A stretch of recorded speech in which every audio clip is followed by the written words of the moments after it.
Very good morning 7th class.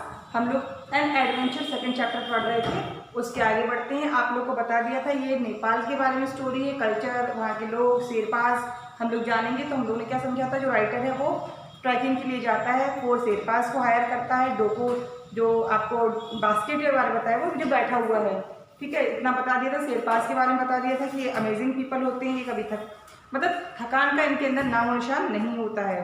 और हम लोग आगे आ जाते हैं, यहाँ देखिए, ठीक है।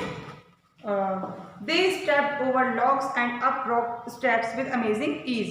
दे हु आर दे हियर, यहाँ पे जो दे है, यहाँ पे बात की है शेरपास से। शेरपास क्या करते हैं, लकड़ियों के ऊपर से, रॉक के ऊपर स्टेप बाय स्टेप एक अमेजिंग स्टाइल में चढ़ते हैं, बहुत ही ईजी तरीके से। Even the sun did not bother them, यहाँ तक कि उन्हें सन, जो सूरज है उसकी, वो भी उसे परेशान नहीं कर पाता उन शेरपास को। High in the mountains there are few clouds to filter out the sun rays. यहाँ पे कुछ माउंटेन्स के ऊपर क्या होता है, क्लाउड्स होते हैं जो फिल्टर करते हैं सन की रेज को, यानी कि छन्नी का काम कौन करते हैं, जो आपके क्लाउड्स होते हैं। मतलब क्लाउड क्या करते हैं, बीच में आके सन की जो रेज आती हैं उनको फिल्टर करते आते हैं। The temperature on the treks got as high as 50 degree Celsius, या कह सकते हैं 122 degree Fahrenheit in the sun. जब ट्रेस के ऊपर क्या होता है, जो टेम्परेचर होता है वो तो 50 डिग्री सेल्सियस या फ़ारेनहाइट या केल्विन, ये क्या है, ये टेम्परेचर को नापने की डिग्रीज होती हैं, ठीक है ना, सेल्सियस, फ़ारेनहाइट एंड केल्विन। तो 50 डिग्री सेल्सियस हो जाता है। Because of my spinal cord injury I was sensitive to hot weather. मेरी मतलब स्पाइनल कोड यानी कि रीढ़ की हड्डी में प्रॉब्लम होने की वजह से मैं बहुत ही ज़्यादा सेंसिटिव हूँ या सेंसिटिव था एक हॉट वेदर के लिए। Thankfully there were plenty of trees to provide shade. वो तो भगवान की कृपा है। थैंकफुली क्या है, बहुत सारे प्लेंटी ऑफ ट्रीज यानी कि बहुत सारे पेड़ हैं जो कि मुझे छाया देते हैं, प्रोवाइड शेड दे देते हैं। The Sherpas also fixed a canopy on the doko to provide shade where there were no tree. जहाँ पर ट्री नहीं होते हैं वहाँ पर डोको यानी कि डलिया के ऊपर या बास्केट के ऊपर कैनोपी यानी कि कवर कर लेते हैं जहाँ पर धूप आती है। When I got too hot, जब मैं बहुत ही गर्मी महसूस करता हूँ, I would shout पानी, PANY लिखा हुआ है ना, the Sherpa word for water, मतलब वाटर के लिए शेरपा क्या यूज़ करते हैं, पानी। तो जैसे ही मुझे बहुत गर्मी लगती है तो मैं ऐसे चिल्ला के बोलता हूँ पानी। Since very few Sherpa speak English, क्योंकि बहुत जो शेरपाज हैं वो बहुत ही कम लोग बोल पाते हैं इंग्लिश को। I had to learn some of their language, इसलिए मैंने बहुत सारे वर्ड उनसे सीख लिए थे। मतलब जो नेपाली लोग होते हैं, जो शेरपाज होते हैं, वो बहुत ही कम इंग्लिश को बोल पाते हैं, स्पीक लेस इंग्लिश, ओके।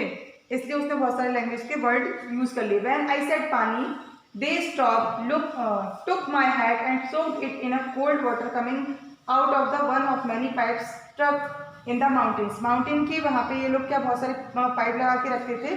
जैसे मैं पानी कहता था तो मेरा हैट लेके ये लोग उसके अंदर पानी के अंदर डुबकी लगा देते थे, तो उसको गीला कर देते थे। और they put the head back on me on to cool me off, और मेरे सर पर वापस रख देते थे जिससे मुझे ठंडक महसूस हो। There are many places where the Nepalese just insert a long bamboo staff that has holes in it into the mountains. मतलब क्या कहना चाह रहे हैं, जो माउंटेन से सपोज यहाँ से पानी आता है तो ये बहुत सारे क्या लगा देते हैं, बैम्बू, जो लकड़ियाँ होती हैं जो बैम्बू की, उसमें होल होता है। तो यहाँ से पानी जैसे अगर आ रहा है, पानी यहाँ पे लगाने के बाद यहाँ से पानी आते हुए नल की तरह निकलने लगता है, bamboo staff. Often times that is all that is necessary to catch run off water with filters through the mountains. Automatically क्या होता है, यहाँ से जो पानी आता है वो फिल्टर हो जाता है इस बैम्बू स्ट्रैप की वजह से। Although all the Nepalese drink this water, यद्यपि जो नेपलीज लोग हैं वो क्या करते हैं, ये पानी पीते हैं। We brought our own bottle to water, और जबकि हम क्या करते हैं, हम अपनी खुद की जो बॉटल है वो लेके जाते हैं। That way we didn't need to worry about bacteria in the water, क्योंकि हमें कैसा लगता है कि हमें कोई बैक्टीरिया ना पी लें हम लोग, तो हम लोग अपनी बॉटल खुद लेके चलते हैं। Sometimes when we stopped I would say photo, जब कभी भी हम लोग रुकते थे तो मैं क्या बोलता था, फोटो मीन्स पिक्चर खींचना, फोटो खींचना। The Nepalese were very helpful, यानी कि नेपाल के जो लोग होते हैं वो भी कैसे होते हैं, बहुत ही ज़्यादा हेल्प करने वाले होते हैं। It is a part of their culture, ये उनकी कल्चर का ही पार्ट है, मतलब ये उनकी सभ्यता में ही आता है कि दूसरों की हेल्प करना।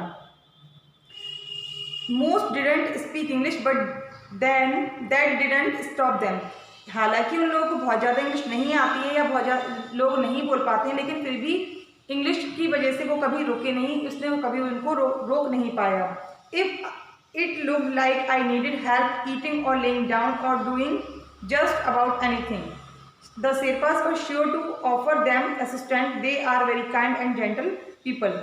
मतलब वो जब भी देखते हैं कि खाने पीने में या कोई भी चीज़ में किसी को प्रॉब्लम होती है तो शेरपास क्या करते हैं, अपना असिस्टेंट अपनी सहायता देने के लिए आगे हो जाते हैं, क्योंकि वो बहुत ज़्यादा काइंड और जेंटल पीपल होते हैं। कौन? Sherpas.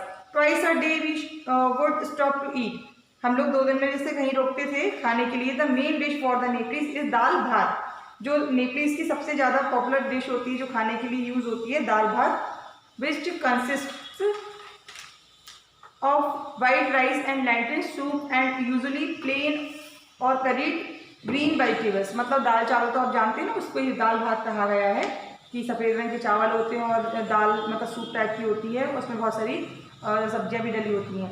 Other Nepalese foods include boiled potatoes, brown bread, fried potatoes, pasta. और दूसरे नेपाल का फूड कौन कौन से इंक्लूड कर सकते हैं? पटैटो को उबाल कर भी लेते हैं, पटैटो को फ्राइड भी करते हैं, ब्राउन ब्रेड भी होती है, पास्ता कैसा होता है, उसमें अनियन होती है, वेजिटेबल्स होते हैं और चीज़ भी होता है। इंस्टेंट नूडल सूप, पिज्ज़ा, मतलब ये सूप भी होता है, पिज्ज़ा होता है या चीज़ भी होता है। The village has electricity over a third do, it will come on after dark and the lodge usually have only a single light bulb per room. मतलब यहाँ पे जो ऊपर एरिया होता है, माउंटेन हिल्स वगैरह होती है, वहाँ पे लाइट बहुत ही प्रॉब्लम वाली होती है या कम होती है कह सकते हैं। एक रूम में केवल एक ही बल्ब की सुविधा होती है। There are no TVs, no radios, electric stoves, washers, dryers और computers in the mountains. Mountains में क्या क्या नहीं होता? TV, radio, electric stove, washers, dryers, computers, ये सारी चीज़ें माउंटेन पर नहीं मिलती हैं। The Nepalese generate electric power with miniature hydro electric station. यहाँ पे क्या बिजली की कमी होती है तो, लेकिन यहाँ पर एक छोटे लेवल पर, स्मॉल लेवल पर हाइड्रो इलेक्ट्रिक स्टेशन होते हैं, वहाँ पर ये सुविधा होती है। As glaciers melt their water runs down the mountains. Glacier क्या चीज़ होती है? आइस के टुकड़े होते हैं जो कि धीमे धीमे चलने वाले होते हैं, उन्हें ग्लेशियर्स कहते हैं। यहाँ से जो मेल्ट होता है इनका, तो यहाँ से पानी फ्लो करने लगता है। और यहाँ पे there are many places where hydro electric station are setup to take advantage of this run off. मतलब रन ऑफ से क्या, ये बिजली बनाते हैं तो ये बहुत सारे लोग इसका यूज़ कर लेते हैं। When our trekking was over, I was sorry to say goodbye to our Sherpa friends. Even though we didn't speak the same language, we got along very well. मतलब अब ट्रैकिंग भी ओवर हो चुकी है आपके ऑथर की, अब वो गुड बाय कहना चाहता है। इवन मतलब वो एक दूसरे की लैंग्वेज को नहीं जानते थे, फिर भी उन्हें बहुत बुरा लग रहा था, क्यों मतलब एक साथ रहने में बहुत मज़ा आया, इसलिए अब उन्हें गुड बाय कहने में प्रॉब्लम है। तो हमारा चैप्टर कंप्लीट हो गया है। इसमें आपको समझ में क्या नहीं आया वो पूछ लेना है। इसका मतलब क्या, एक्सपीरियंस उसने अपन लोग के संग शेयर किया है। उसमें हम लोगों ने जाना कि नेपाल के लोग कैसे होते हैं, शेरपास कौन होते हैं, हाइड्रो इलेक्ट्रिक स्टेशंस क्या होते हैं, बहुत सारी चीज़, दाल भात के बारे में समझा, डोको के बारे में समझा। बाकी आप लोग को पता है, अगर कुछ समझ में नहीं आया तो आप इस चैप्टर से रिलेटेड कोई भी क्वेश्चन पूछ सकते हैं। ओके, हम लोग कवर करेंगे क्वेश्चन आंसर को नेक्स्ट सेशन में। तब तक के लिए थैंक यू।